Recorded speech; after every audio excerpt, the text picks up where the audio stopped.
Good afternoon, everyone, and thank you for joining us this afternoon. I'm Kristen Brockmeyer, the Director of PAC and Government Relations here at the Public Affairs Council. Thank you again for joining us for our Public Affairs Council post-election briefing with our senior political analyst, Nathan Gonzales. Nathan is also the editor and publisher of Inside Elections, and as you can imagine, has been watching and waiting and combing through the data like all of the other political analysts over the past few days. We really appreciate Nathan being here with us, as we know he is short on sleep and being pulled in a lot of different directions the past few days. So thank you all for joining us. Thank you to Nathan for being here. A few quick logistical reminders. We will not be opening up the phone lines for the webinar today, but we do want to make this very audience focused and get to as many of your questions as we can. So please go ahead and you can start putting in your questions for Nathan in the Q&A function. I'll be monitoring that very closely, and we'll go ahead and just kind of begin firing them away at Nathan and getting as much intel from him over the next 60 minutes as possible.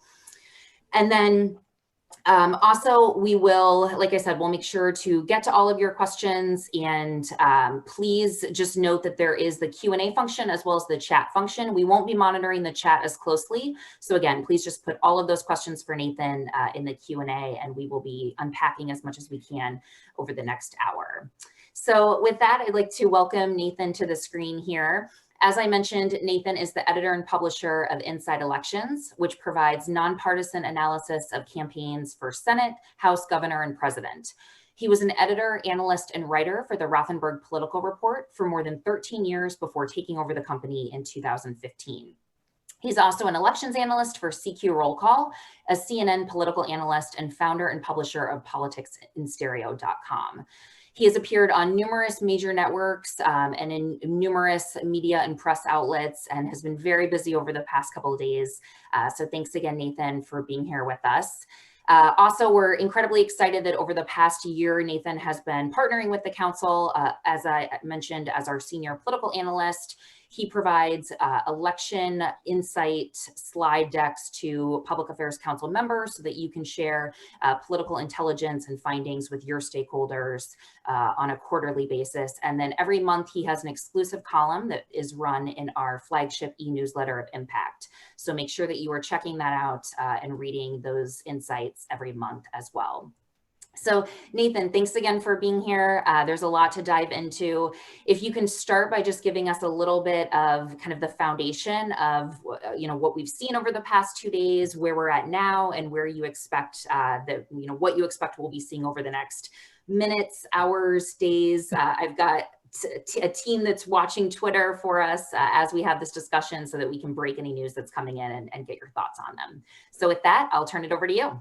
Yeah, well, thank you for having me, first of all, and thank you to you all for joining us. I am positive that there are a lot of familiar faces. I cannot see you, but I'm sure that there are multiple friends, subscribers, and folks from the PAC community. And I just want to say thank you for maybe foregoing a nap in order to join us today. I am running on, I think I got a few hours of sleep each the past couple of nights, but also, well, I usually don't get a lot of sleep anyway, but this is kind of what we live for, right? This is the Super Bowl, this is Christmas, I don't know, whatever metaphor you want to use. It has been a little bit remarkable that even the last 48 hours or so has been a roller coaster, because even though for months, you've been hearing from me and a lot of other people talking about patience, and it might take a few days in order for us to figure out what's going on. And that's exactly what has happened, although there was definitely a freak out moment, I feel like, on Tuesday night into Wednesday morning about what's going on. But it looks like things are clipping along. I am grateful that so far there has not been, huge complications in terms of how just the whole election process has been going. So I think that is a win for everyone. And please monitor Twitter, because there is a very real chance that that there is a state that is called soon that puts Vice President Biden over the top. We're going to leave plenty of time for Q&A. I think we'll get to a lot of the key points that are in my mind through questions that you have. Just from a broad perspective, the presidential race, we've been talking about Biden having the advantage for 6-7 months now, and he is well positioned to win. If he wins Pennsylvania, then that is enough to put him over the top. Just the combination of Pennsylvania, Michigan, and Wisconsin, which have already been called, would be enough for him to win. He could also add, we're still waiting on Nevada, Arizona, even though that's been called by a couple, Georgia and North Carolina. North Carolina, the president is leading in North Carolina, and I expect the president to win. Georgia is going to be close. Biden might edge ahead, and it looks like Biden is well positioned in Nevada and Arizona. If Biden wins all of those, I believe he'll end up with 306 electoral votes, which maybe is a very fitting 2020 is the number of electoral votes that Donald Trump received 4 years ago. And then President Trump called that a landslide. So it'll be interesting to see whether we have the same terminology or not. Probably a natural question with the presidential race is what about the litigation or lawsuits or kind of allegations from the Trump campaign? Those will have to sort themselves out. I was just on a panel with Ben Ginsburg, the kind of the dean of the Republican attorneys, and he, doesn't see anything so far that would lead him to believe that the Republicans are going to get very far in those legal challenges, but they're going to have to play out. And actually, I think it's fine if let Republicans or let the process play out, because I think that helps lead to the legitimacy and hopefully brings more people to agree on what happened in our elections. There's a lot going on, in the Senate and the House. I feel like we're in this weird situation where we're about to start another pundit apology tour, even though we've been saying for months that Biden is most likely to win. It looks like Biden is going to win, but we're answering questions about what happened in the underestimation of President Trump, because it's true that the polls underestimated President Trump's support. And while that didn't impact ultimately the presidential outcome, it had a huge impact on our projections in the Senate and the House. As many of you know, I've been saying for months, I thought it was most likely the Democrats gain control of the Senate. That is still a possibility, but it is I think, remote possibility. I expect Republicans to maintain the majority. In the House, we thought Democrats would get double-digit gains in the House. That is not what is going to happen. Republicans are going to gain seats in the House, they could even reach double digits in the House and come close, but not quite get the 17 that they need for the majority.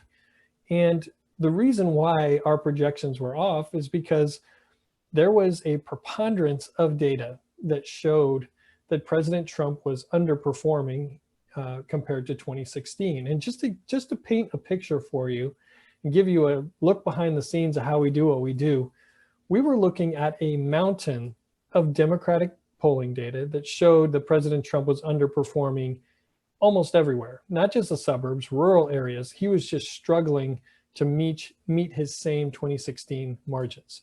We were looking at public nonpartisan data that showed that the president was struggling to reach his 2016 margins. We were also looking at, I would say, half to 3/4 of Republican data that was showing that President Trump was struggling. And when you looked at all that together, it looked like a lot of pieces to the same puzzle. Now, with the benefit of knowing a lot of the results and the benefit of a few hours of sleep, what we were seeing as underperformance with Trump might have been just a broad underestimation of Trump's support. And that really had an impact, again, on the Senate and the House, because when we looked at the Senate states, it looked like, the president was struggling to win Iowa. He was struggling to win Georgia. Well, he may not win. He was struggling to win his margins were low in Kansas and Alaska. He was struggling to win Texas. And that pulled those Senate races more into play. North Carolina, I should add, that pulled those Senate races into play. Now, with the results, then now we know that he won Iowa handily. It wasn't close. He's going to win North Carolina. And that had a fundamental impact on really what was within reach for Democrats. And on the House side, it's a somewhat similar story, that this is the type of election that Republicans have been envisioning ever since the midterms. That in 2018, Democrats gained 40 seats, they got the majority, and Republicans they're like, okay, we lost, we get it, but at least 2020 is going to be different because President Trump will be on the ballot. He's going to bring out voters who didn't come out in the midterms because he wasn't on the ticket, and everything's going to be okay. Like, that was the scenario, and it was a very logical scenario.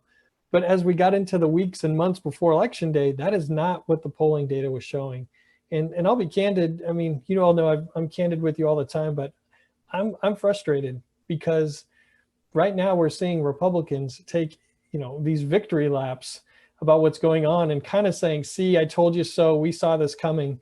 And that is just not true. I'm just, that the people who are saying that they expected, that they were focused on congressional races and they were expecting Republicans to do this well, it's just not based on reality. But I get it. Everyone, this is, in some ways it's a game. Everyone has a role or a character that they're playing. But the picture I'm trying to paint for you is that there was, bipartisan consensus about what's going on, or bipartisan underestimation of President Trump. So I think I might pause. Maybe I'll just come back. Let's leave plenty of time for Q&A. But we are in this. This is a strange situation where we have the very distinct possibility of Democrats defeating an incumbent president for the first time in 28 years. Democrats holding a majority in the House. Democrats gaining at least one Senate seat. And this is almost being viewed as a loss. That Democrats are the one who are going into the wilderness and soul searching. And I get it about what expectations were, but we also have to remember the context of what just happened in this election, because it is also, it's pretty remarkable about where we are and what the reaction, at least the initial reaction, is turning out to be. Great. Thank you, Nathan. We do have a lot of questions that have come in. The first one just kind of sticking on the presidential race for a few minutes. Can you dive a little deeper into how you're viewing the races in Pennsylvania and Arizona? So do you believe there's a better chance that Biden wins Pennsylvania than Arizona? It's a good question. And I pulled up my phone here to look at Ryan Matsumoto, who's on our team. He has been on top of this counting, folks. If you're not following, it's just Ryan Matsumoto 1 on Twitter. He is just knocking it out of the park. So I pulled up a tweet that he had just 15 minutes ago. And he's kind of using our terminology in terms of the rating system in these outstanding states. He has Nevada as highly likely Biden, which isn't exactly a category we have, but highly likely Biden. Pennsylvania as likely Biden. Arizona as lean Biden. Georgia as tilt Biden. And North Carolina as likely Trump. Now, to put some of that in perspective, based on what we already know, the president or Vice President Biden needs to win Pennsylvania. Like that's the key. And when all of the ballots are counted, his margin in Pennsylvania could end up being larger than even Michigan, Wisconsin, and maybe even Arizona. And so, but the bottom line, sort of where we are today, is kind of where we have been for a long time, meaning Biden has multiple paths to get over 270. President Trump basically needs to almost run the table on what is outstanding. Mm-hmm. And for timing, I wasn't joking that there is Pennsylvania. There was some legal action by the Trump campaign, and I think counting was paused briefly. It's my understanding that counting has resumed, and there's a chance that we get a presidential call from a network or the Associated Press. Probably a network first. The Associated Press has been more cautious. That could come as soon as today. Got it. How would you characterize the role that rural America played during this election cycle, and how might it be likely to shape parties' respective priorities going forward? Yeah, I think one lesson that we're already seeing from this election is there continues to be a deep rural a deep divide between rural America and urban suburban America. This is a trend that, this is not a new trend, but it is just increasing, where Biden is doing better than Hillary Clinton in urban and suburban areas, but also losing some ground in rural America. You know, a lot of these results, even from 2016 and 2020, a question in my mind is how much of this is specific to President Trump, either kind of for him or against him, and how much of this is an ongoing pattern for the parties moving forward. And we're really not going to know the answer to that until we get some elections under our belt, and when Trump either isn't president or he isn't on the ballot. But fundamentally, that divide is increasing, and this is an instance where pre-election data was pointing to Biden doing better in rural areas compared to Hillary Clinton. You know, for example, Colin Peterson's district in western Minnesota, where Clinton lost by 30, it looked like Biden was going to lose it, but maybe by 12 to 15. We haven't crunched the numbers, presidential numbers by district yet, but I wouldn't be surprised if it is Biden loses by almost as much as what Clinton did, based on what we saw in other places. And we saw some rural districts, Republicans pick up some rural districts such as Texas 23, which is, you know, a huge district, the Rio Grande Valley, New Mexico 2, which encompasses almost a whole chunk of the geographic territory of New Mexico. And those were two key places that Republicans picked up seats and knocked off Democratic incumbents. Well, sorry, Texas 23 is an open seat, but that was a top target. Mm-hmm. And can you tell us more? We've got a lot of questions here about the Georgia Senate races, which now looks like both of those are going into a runoff. So we have a lot of various questions about those two races, and one specifically asking to tell us more about Warnock and Ossoff, the Democratic candidates, excuse me, and just hearing a little bit more about their profiles, their strengths and weaknesses, and just, you know, kind of what the outcomes might look like in January. Yeah, so let's start from the high level and kind of work our way down. January 5th is the runoffs. There's definitely going to be one, the Kelly Loeffler special with the Democratic candidate Raphael Warnock. But it looks like David Perdue, the Republican senator, is going to slip below 50% as more ballots are counted in Georgia. And he'll face Jon Ossoff, who you all remember from the 2017, the most expensive House special election in history. All right, how to break these? Well, staying at the high level, to get to control of the Senate, Democrats need Biden to win, because then they only need to gain 3 seats and they can control with 50-50, because then Vice President Kamala Harris could break any ties. So they need Biden to win, and they need to win both of those Georgia races. One of my other colleagues, Jacob Rubashkin, late last night, we posted a great thing on InsideElections.com. It's free. You don't even have to be a subscriber, about the history of Georgia runoffs and looking ahead at the Georgia runoffs. On their surface, Republicans should be given the advantage. Historically, Republicans win runoffs in Georgia. Democrats have always fallen short. That being said, there was a glimmer of good news in 2018 when a couple of races went to a runoff, and Democrats lost, but there wasn't as significant of a drop-off as what we saw in runoffs decades before. A couple key questions in my mind are enthusiasm and turnout on both sides. Can Republicans keep their enthusiasm up in an election in which President Trump isn't on the ballot? What does their turnout look like? On the Democratic side, what does their enthusiasm and turnout look like if indeed President Trump is defeated and is no longer considered kind of a threat in terms of being in the White House? Can they keep their energy up? And those are open questions that we're not going to know until January 5th. I expect this to be an extremely expensive, probably $100 million race, in which some of it is going to be conducted over the holidays. What is the attention level? What is the attention span?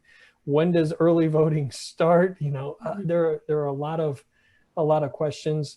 Again, if you nail me down and say, do you really think Democrats are going to do it? I think I have to say no at this point. I don't think it's most likely. I think Republicans will hold, but it's possible.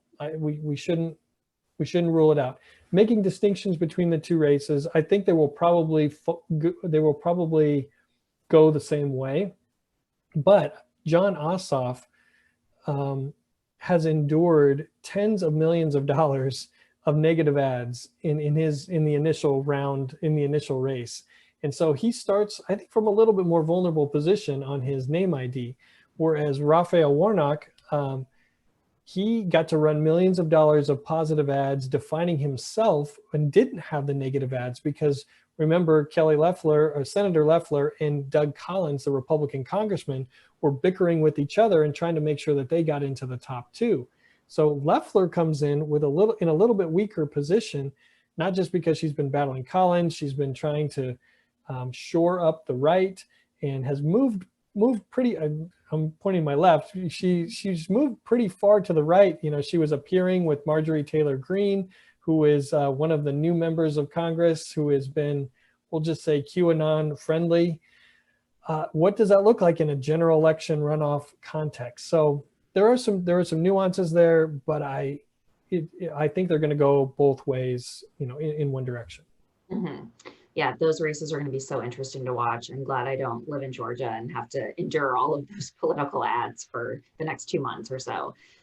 Sticking on the Senate, what is going on with the Alaska Senate race? Could this be a sleeper? The question says not counting it, but it's interesting that it has not been called. Yeah, it just takes, I don't know if they move them by caribou, move the ballots into the counting centers by moose or caribou or something, but dog sled. It just takes a while to count based on what we have seen everywhere else where, the president has done as well or better in Montana and just traditionally Republican states. We expect Sullivan to win. It may be next week before we get an official call. It has been a sleeper race, even though we've kind of been talking about it for months. Actually, Jacob on my team, he wrote about it at NBC before I hired him. And actually, it was his piece on the Alaska Senate race that I learned a ton about it. And I'm like, I got to get this guy on my team. So it's been a part of the conversation, but it wasn't, we never viewed it as a toss-up. So I would be shocked based on everything else we know. There's nothing to indicate that Alaska, if Kansas is going to be a 14-point race for Roger Marshall, how is this going to work out for Democrats? Mm-hmm. One other quick question going back to Georgia, that this is an interesting question. What will voter registration deadlines be? Can you only vote if you voted in this general election? I don't know. And this is why I love the council, because you have folks who ask these questions. I don't know. It's hard for me to believe that there won't be a new deadline, but I don't know. Because I don't know, I'm gonna not even speculate. Sure. And then switching gears slightly to the South Carolina Senate race. Jamie Harrison raised more money in one quarter than any candidate in history, but still wasn't able to defeat Senator Lindsey Graham. Does it actually hurt candidates to have this much outside money flood in, or was Graham's victory based on his record and his popularity with South Carolina voters? I don't think the money necessarily hurt. I think that it just showed that there are some political problems or there's some partisanship that money can't fix. That if a state is Republican and if the president is winning handily at the top of the ticket, there's no amount of money you're going to be able to pump in there to change it. So I think that's the bigger lesson rather than there being too much money. And I think Graham, I also have heard from Republican strategists that Graham sounded the alarm with just enough time in order to get Republicans kind of rallied, Republican donors, Republican outside groups, in order to rally to his cause. And this is, Chris, this is a good example of why I don't believe Republicans who now say, oh yeah, we knew this all along, because they were pumping millions of dollars into this race. And you can't tell me that if they saw it as a double digit victory for Graham, that they would have spent all that money. No, it's because they saw that for a period of time, this was a very close race. The president was underperforming in their data. And that's what led them to spend all this money. The same as for Kansas. You can't tell me that if the Republican polling showed Roger Marshall leading or winning by 14 points, that they would have dumped all that money in, because they could have spent it elsewhere. They could have spent it helping John James get, a few thousand more votes to get across to Michigan. But no, their data were leading them to make the spending and strategic decisions that they made. Mm-hmm.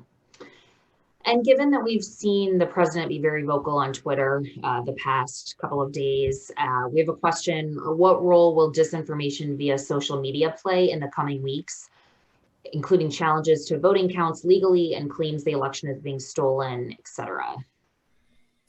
It's certainly a part of the conversation. I guess I don't know, what impact. I don't think it has an impact on the outcome necessarily.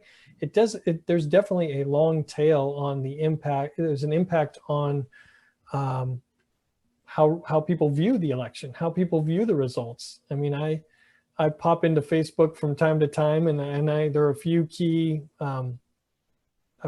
friends that I continue to follow, even though I would say that their threads are filled with a lot of things that are not true, but I intentionally pop in there to get a feel for what is out there. And there's a lot of, secret ballots are being found in Pennsylvania and bags. And I think even now Jason Miller, one of the president's spokespeople, is talking about bags of ballots that are being suddenly discovered. And I'll admit, I made a mistake.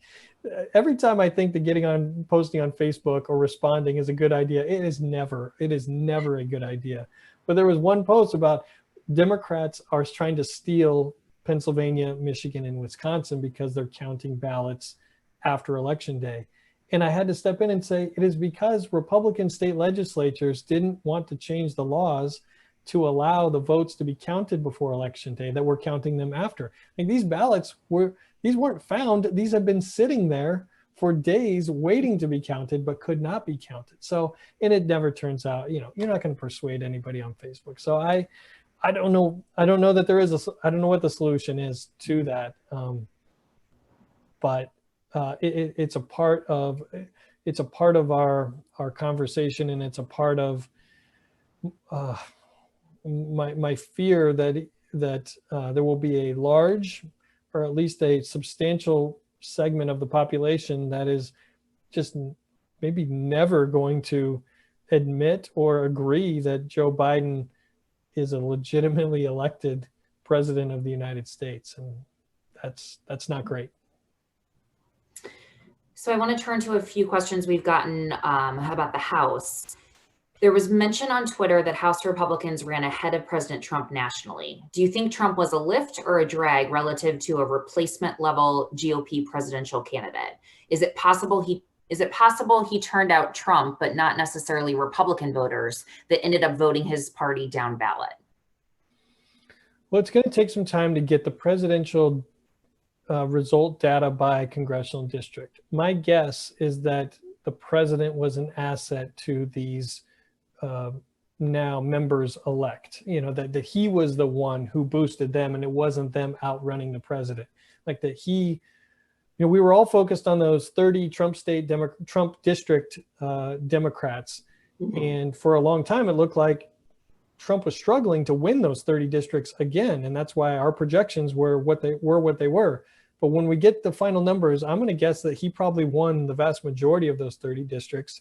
And that is where a lot of the gains are going to come from, that Republicans defeating these freshman Democrats are defeating Colin Peterson in Western Minnesota. So it's true that a large chunk of particularly the Republicans who defeated Democrats are women, people of color, veterans. But I don't think that it was those profiles that they outran the president. It was that they were in place. They were the nominees to take advantage when the president kind of gave them an opportunity by not totally cratering in his own election. Mm-hmm. There's a specific question about Illinois. Rodney Davis, who most didn't think would win, won with big numbers. Oberweis, who is still in the lead over Underwood, and most said he was a long shot to win. Can you just talk about those races a little bit? Yeah, great examples of what I've been trying to describe to you in my brain and what we saw behind the scenes at Inside Elections. I mean, Rodney Davis, both sides agreed that this was a neck and neck race. And it didn't turn out to be, right? I mean, Rodney Davis won easily. And I think that that was more of a, the district performed more like I'd say how we thought it was, how it has done historically. And so that's an example. And then, but Lauren Underwood and Jim Oberweis, Republicans wrote this race off when he won the nomination in the early part of this year. They didn't, they didn't think he's a good candidate. He's run for almost 50 offices over the last few years. He wasn't spending his personal money enough, they thought, to get the job done. And this is a neck and neck race. And that is, again, an example. If Republicans really thought that he was this close, I think they would have spent some money to try to push him over. Even if they don't like him personally, it's all about the numbers. It's all about getting back to the majority. They probably would have spent a little bit of money, and they didn't, because they didn't see this coming. Really good points. Who is going to take the blame in the House for so many Democrats losing? And follow-up question to that, is Speaker Pelosi going to be seriously challenged? Great question. And this is why we're going to have to listen to the politicians. For those of you that I've spoken to your groups recently, I've been talking about listen to the members, the party strategists, to hear how they are processing the results, because that is going to drive their behavior, both the direction of the party legislatively. And specific to this question, I think there are some people already blaming the progressive or liberal wing of the party, saying that being labeled as socialists is what hurt the party. In looking at districts such as Nebraska's 2nd district, where Kara Eastman, who has run on a more progressive platform, where she fell short against Don Bacon, but Biden won at the top of the ticket and got that electoral vote. Or Dana Balter in New York 24 in the Syracuse area against John Katko, which I expect that Biden probably won that district. But Dana Balter looks like she's going to lose. So there's going to be blame, but I don't know that is going to really push. I don't think it's going to push the AOC wing of the party off the radar. I think that is going to continue to be, they're going to be a loud and influential voice within the Democratic Party. Specifically to Pelosi, I feel like I might be a contrarian on this, because most of what I have heard on doing a few panels and things is that, Nancy Pelosi's sort of got it, let's say, wrapped up, or she's just going to lead. And I'm not convinced that for another 2 years. I'm not convinced that she has it wrapped up, and I'm not even convinced that she would want to. I mean, if I'm allowed to get into her shoes for a second, and this is always dangerous as a man, I'm not going to mansplain this, but I think that, she became Speaker of the House. It was a historic moment. Then the party got rocked in 2010. I think she felt a personal responsibility to get the party back. And they came back, and they're in the majority, and she's Speaker again. If she stays on, she risks ending her career or tenure as leader on a down note, because if Biden indeed wins this election, historically midterms are bad for the president's party. She's likely, this next Congress is likely to be one of the most narrow majorities, or narrow in terms of the partisan control in decades. And so Democrats are at risk of losing the majority in a first midterm of a Democratic president. And so if Pelosi stays on, she risks ending, or sort of bookending her career with a loss. Whereas now she could go out on a win. I mean, they lost some seats, but they're still in the majority. There's a Democratic president. That seems like a pretty okay way to wrap up a historic career, rather than, oh, they lost the majority again, I'm out. Mm-hmm. That's really interesting. I've never thought about it from that perspective, but makes a lot of sense when you outline it in that. When I start to think, when I try to get inside a woman's head, that's when you get into her shoes. I just alienated 80% of the people that are watching. That's okay. Don't hate me, guys. So switching gears a bit and talking about 2022 and state legislatures, we have a couple of questions talking about or asking about, given the results this election and the limited change that we saw at the state legislature and gubernatorial levels, and with redistricting taking place soon, how does the congressional map look for the next election, and what impacts are you going to be watching related to redistricting? Yeah, I admit I have not done the deep dive on the legislatures yet in terms of the redistrict and understanding by state what the redistricting, who's in control. I'm just gonna admit I'm not there yet. I will say broadly that Democrats were expecting to make huge gains and to really be in more places of power and influence when drawing the lines than what they ended up with. You know, this is similar to the expectations that were at the House and the Senate level. The Democrats really fell short of what they wanted to be. But I don't have the district level plus or minus to know what the impact is. I will put out there that 10 years is long enough to forget how crazy a redistricting cycle is, that we have been memorizing in most states, memorizing these district numbers for a decade. And now a lot of them are going to change and we're going to have to reconstitute our mind. I mean, there's going to probably be a Montana 2, which is sort of a weird thing to put out there. I know that Montana had 2 districts a while ago, but then they lost one. So, but it's going to take some orientation. I mean, we're not going to be able to have our traditional House ratings for quite some time because we're not going to have districts for quite some time. And there is even some question about whether does the census data get transmitted to the states with enough time to draw the lines, with enough time to approve the lines, and then have candidates file for those races and all of the steps that need to be involved. All of those are moving pieces and still question marks because of how the census has kind of been handled thus far. So it's going to be, buckle up, folks. It's going to be crazy. There's going to be members who are pitted into districts with each other, or they're going to have to retire because they, you know, I think it's fun, but it's going to get a little crazy. Mm-hmm. Do you think the trend of mail-in ballots will continue nationwide? I think it's going to be tough to go back, you know, to now restrict access to things. I was concerned coming in that we would have an Iowa caucus situation, that the rules were, you know, a lot of rules were changed quickly. States were really trying to do, you know, change their processes in the terms of weeks, something that probably should have taken years to do. But so far, I think it's gone pretty smoothly. I mean, I should go back to what my fear was. My fear was, you know, we allowed all this access, extra access because of COVID-19, and then it was just a disaster, right? Just a mess. I mean, just people use that as an excuse to like, wow, we need to not do this ever again. We need to go back to just go back. And I don't think that that's been the case. I mean, there are Republicans are griping about a few things in states where the president is losing or things are trending away from him, but it seems like it's gone pretty smoothly. I think that's good news for the future in terms of there being more safe ways for people to cast a ballot. Mm-hmm.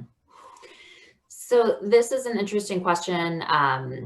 It might be a little tricky for you, but it definitely. Oh no, that's a good way to put it. No, just kidding. Interested your views here. From an industry business perspective, who are the winners, if any, and the losers given this election outcome? We're talking about specific companies and associations. Is that? We're talking about my business. just for associations, corporations, the business community, if you will.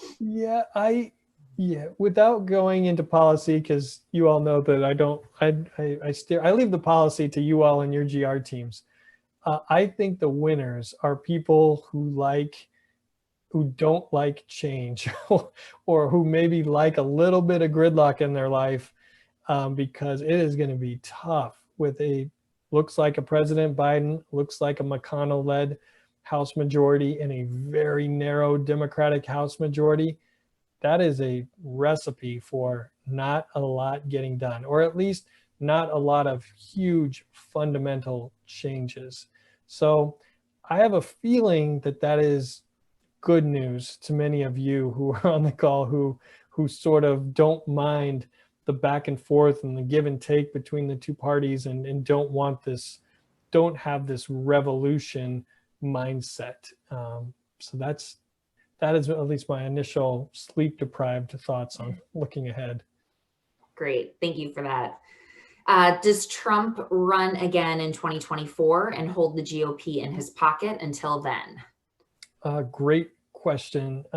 We should all be open-minded. We've learned this lesson, folks. Open-minded. It's certainly possible. Why would we rule it out?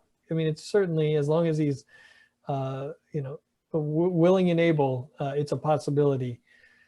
A couple key things, though, that come to mind. I mean, this is still President Trump's party.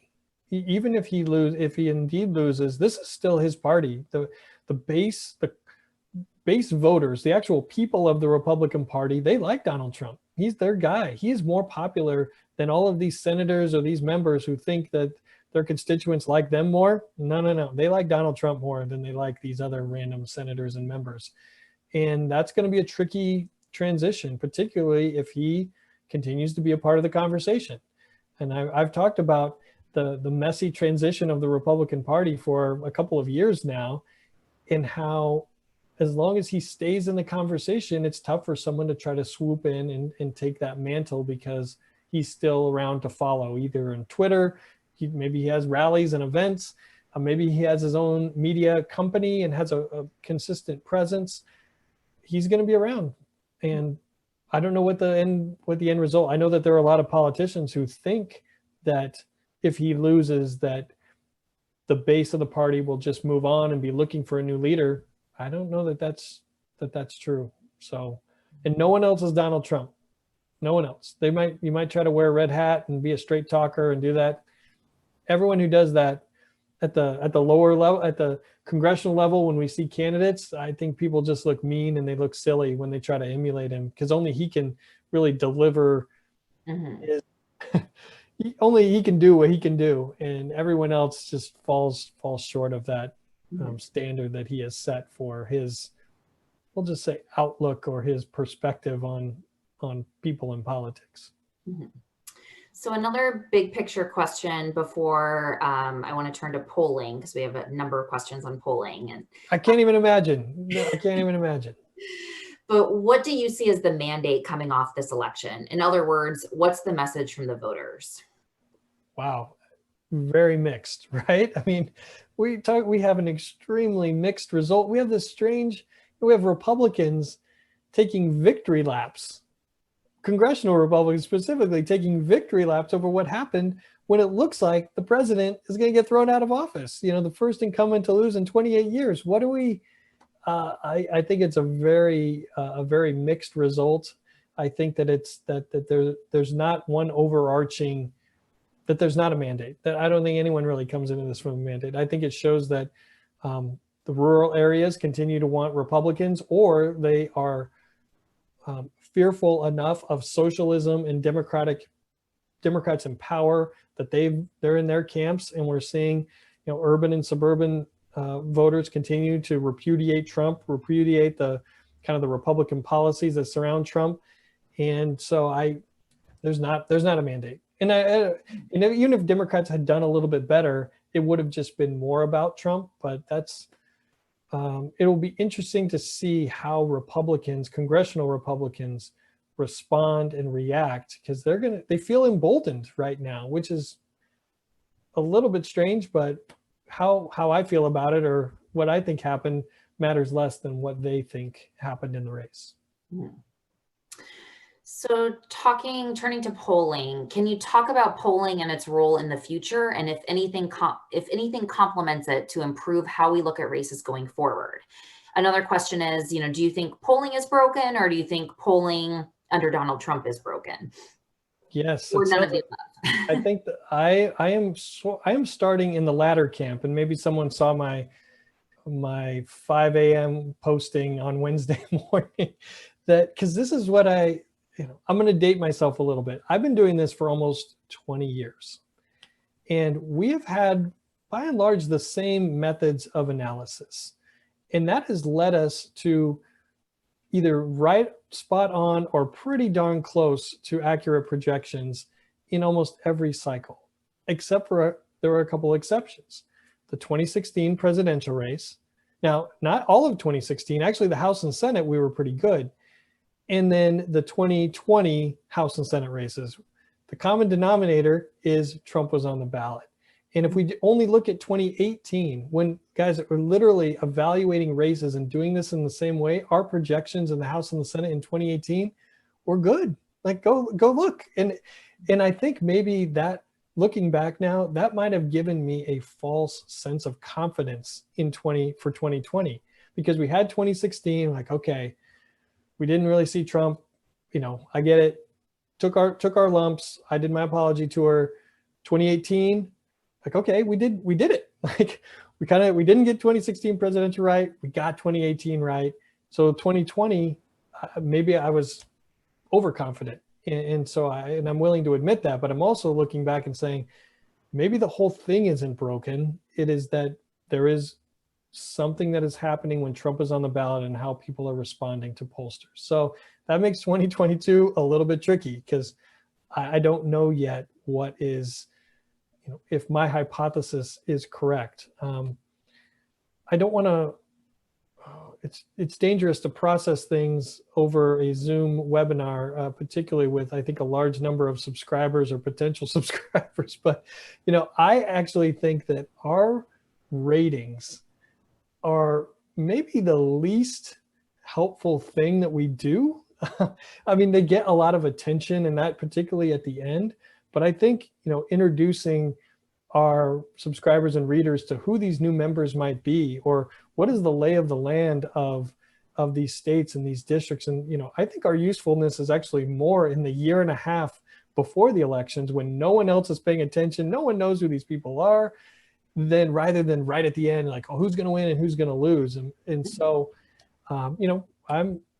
me and our little, our band of our small team, I think we're taking a look at things and like, how can we really provide the most value in this, keeping in mind that I think polling is imperfect, but still is a helpful tool, but not the only thing that we should be relying on. And our ratings aren't the only thing that we really provide.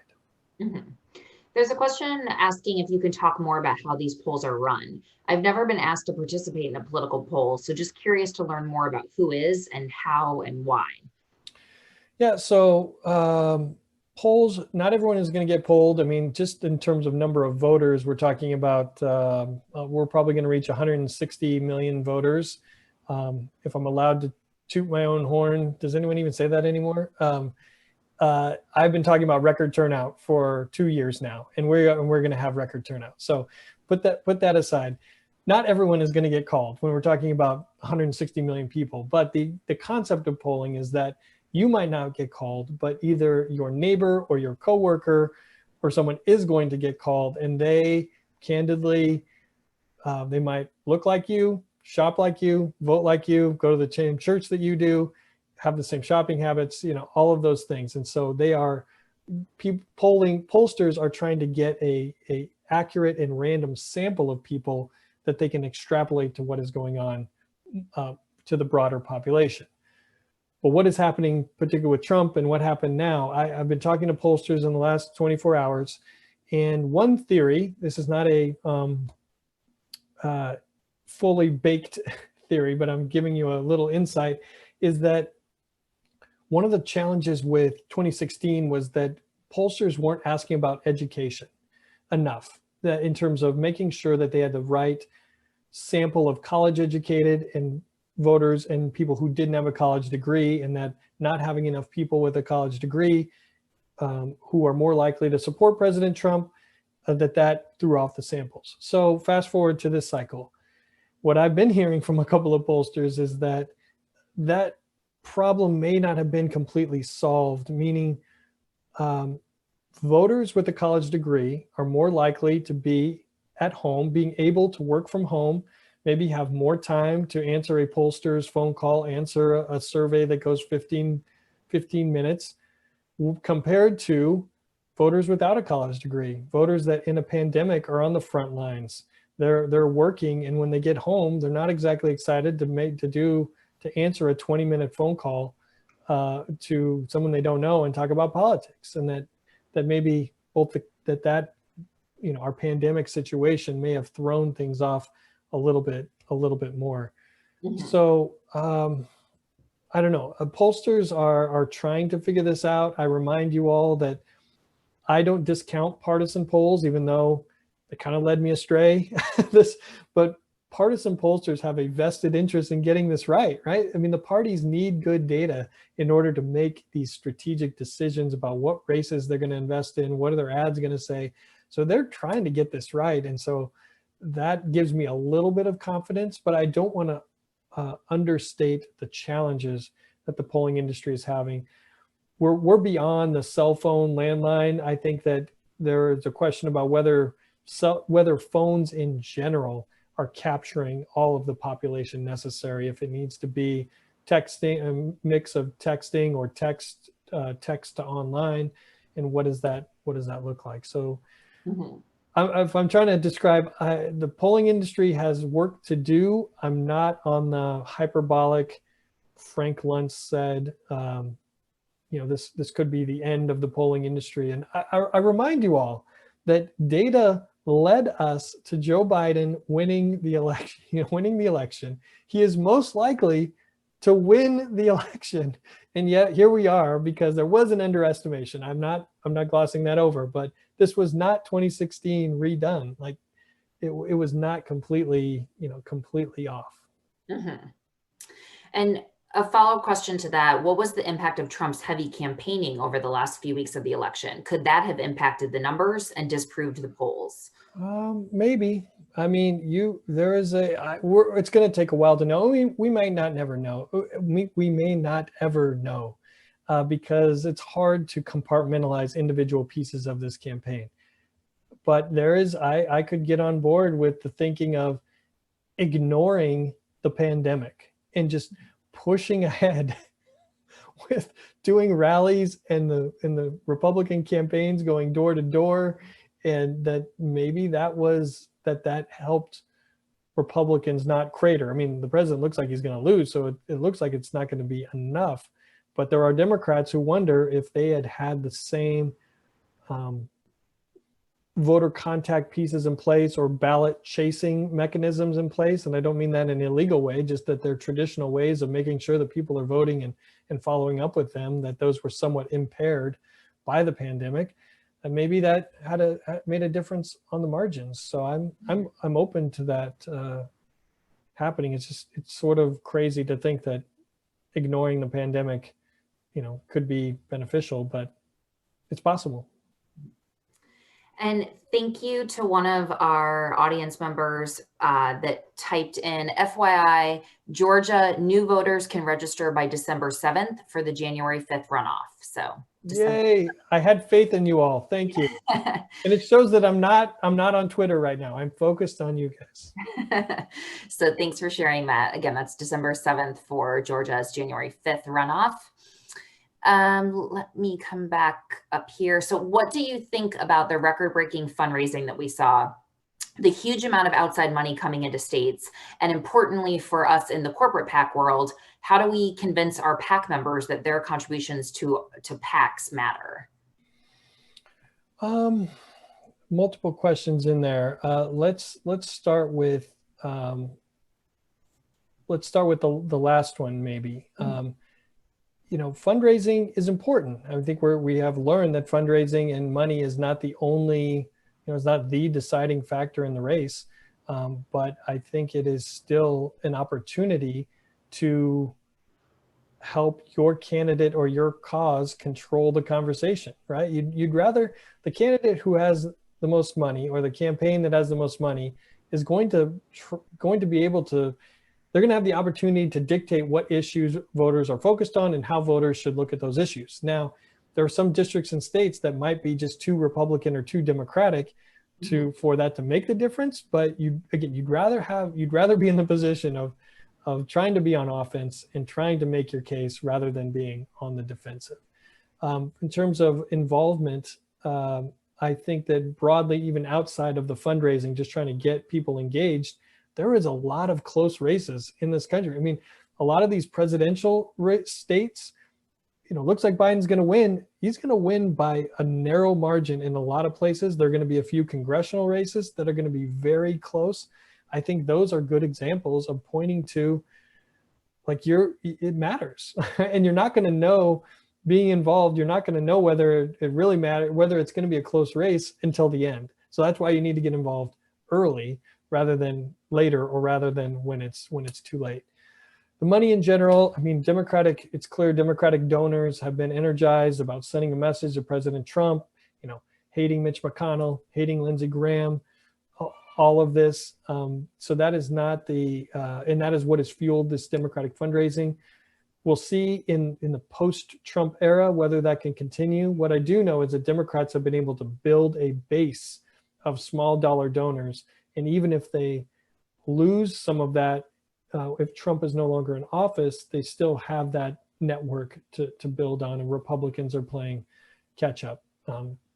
That being said, Republicans being out of power is a tremendous opportunity for fundraising. And even though Republicans aren't completely out of power because they'll likely have the Senate, not being in the White House gives Republicans something to demonize and say, oh, look, they're going too far. We gotta send a message to Democrats and President Biden and AOC. We need more Republicans to keep an eye on them and be a check and balance. So I don't know if that's helpful, but yeah, I'm going to stop. This is a lot of words now. Well, we have just a few minutes left. So again, thank you, Nathan, for your time today. Just quickly, what are the 1 or 2 or 3 races that surprised you the most? Well, there's at least one race that we didn't have on our list, House race that we didn't have on our list that flipped so far, and that is Donna Shalala in Florida.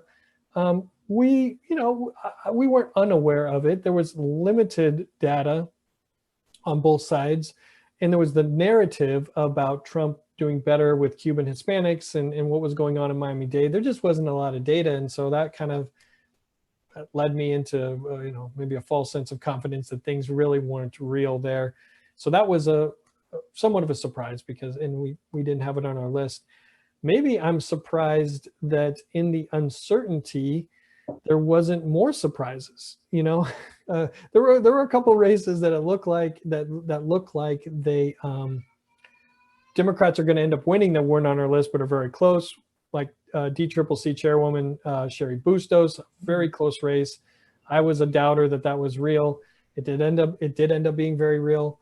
I guess I would have to put that Lauren Underwood and Jim Oberweis. We'll see what the outcome ends up being. Congresswoman Underwood was on our list and kind of progressively moved off it as Republicans stopped paying attention. So maybe that would be a surprise. Yeah, those are, by and large, our what we identified as the battleground was the battleground. What the surprise was how well Republicans did within the known universe of races. And that's just based on our projections. I think that's what I have to say was a surprise, because the results are not lining up with what we thought was most likely to happen. Mm-hmm. Great. And then this just in from my colleague, Laura. She says that your colleague, Ryan, just tweeted that Pennsylvania says they will have the vast majority of their votes counted today. I guess that was the latest update from the Pennsylvania Secretary of State. But in Ryan, we trust. Yeah. But aside from that, it looks like we managed to have an hour-long discussion without any other major breaking news break on our watch. Well, if we go much longer, my 4-year-old's going to be asking me for the passcode to the iPad to get more screen time. So. Yes. Well, thank you so much for your time today. And then just real quickly, we had a couple questions about, you mentioned following your colleague, Ryan, and I think Jacob. Are there any other 2 to 3 people that you want to make sure folks are following on Twitter? Yeah, I mean, Jacob is Jacob Rubashkin, at Jacob Rubashkin. We also have Bradley Washer. It's Brad Washer, Wascher, who does a lot of good work on our team. And what was Ryan's last name? Ryan Matsumoto 1. Ryan Matsumoto 1. Yeah, if you look at my Twitter feed, I've retweeted him a fair amount. You could probably find it. But I just want to say thank you to you all, because I know that there are a lot of friends and supporters and subscribers. Thank you for sticking with us. This cycle, there is no off year. And I know that there's going to be this temptation to, and maybe for your members and your folks that are going to say, oh, well, the presidential race is over, so what is there to talk about? Guys, there's already an open Pennsylvania Senate race. I think we're going to have to make sure that Richard Burr isn't running for re-election. He said he wasn't 6 years ago. That's probably an open seat. Redistricting. Things are going to we're going to turn the page quickly, and there's going to be plenty to talk about. There's no off year anymore in this. Absolutely. Well, thank you to everyone for tuning in. I got to a lot of questions, I think over 20 or so questions. I'm sorry to those that I wasn't able to get to. I tried to kind of steer away from the policy questions, as I know Nathan hasn't really had a chance to kind of digest what the next couple of months will look like. But thank you all for tuning in. Hopefully we'll do this again soon with Nathan. Also, stay tuned on November 17th. The next issue of our newsletter Impact will be going out via email, and that will have another exclusive column from Nathan, probably kind of digesting everything that's we've witnessed, and hopefully we'll have some concrete outcomes that he'll be reporting on at that time. So stay tuned for that, and thank you for your time, Nathan. And with that, just good luck over the next few days, everyone. Thank you.